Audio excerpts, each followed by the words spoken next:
AR Rahman அவர்களுக்கு முதலாக நான் வந்து, அதாவது ரோஜா வந்து கரெக்டாக பார்த்தீங்கன்னா, அது நான் இப்போ இந்த விஷயத்த சொல்லிடுறேன். எப்படின்னு கேட்டிங்கன்னா, அப்போ கோயம்புத்தூரில் இருக்கேன்.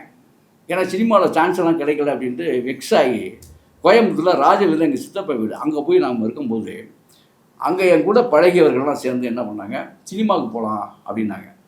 நாங்கள் போகிறதுக்குள்ளேயே வந்து அந்த ரோஜான்னு ஒரு படம் வந்திருக்கு, போய் பார்க்க போவோம் அப்படின்னு சரிட்டு நானும் போனேன்.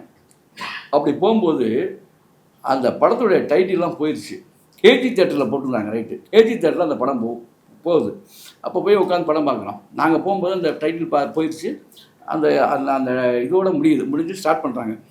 உள்ளே உட்காந்து ஒரு 2 நிமிடங்களை பார்த்தீங்கன்னா முழுக்க ஒரே சப்தமாக இருக்குது. என்னால் ஒரு 10 நிமிஷத்துக்கு மேலே உட்கார முடியல. நான் என்ன நினச்சிட்டு இருக்கேன், என்ன இளையராஜா இப்படிலாம் மியூசிக் பண்ணியிருக்காரு, நம்மளால் தலை உண்மையிலே வலிச்சிச்சு. தலை வலிக்குது, டம்மு டும்முன்னு ஏன்னா ஒரு நிலையிலேருந்து நான் அனுபவிச்சது அப்படியே சொல்கிறேன். என்ன இப்படியெல்லாம் பண்ணியிருக்காரு அப்படின்ட்டே போயிட்டுருக்கேன். இந்த வெள்ளை மலை பொழியது ஒரு சாங், அங்கே நான் செத்துட்டேன்.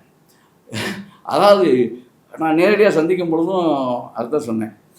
அந்த பாடல் என்னை ஒரு வழி ஆக்கி அந்த டீல் அசந்துட்டேன். அதுக்கப்புறம் வந்து வந்தாச்சு. மறுநாள் காலையில் பார்த்தா தினத்தந்தி பத்திரிகையில் நான் பார்க்குறேன், 19 வயது இளைஞரின் சாதனை போட்டு ஏஆர் ரஹ்மான் படத்தை போட்டு, இந்த படம் வந்து இது புதிய இளைஞருடைய இசையமைப்பாளர் புதிய இளைஞர் ஏஆர் ரஹ்மான். நான் பார்த்து அதை விட பெரிய அதிர்ச்சி எனக்கு. படத்தில் பாட்டு கேட்டபோது இருந்த அதிர்ச்சியை விட இந்த என்னடா 19 வயசில் இப்படி ஒரு மியூசிக் பண்ணிட்டாரா, இப்படி ஒரு பையனா அப்படின்னு சொல்லிட்டு அசந்து போயிட்டு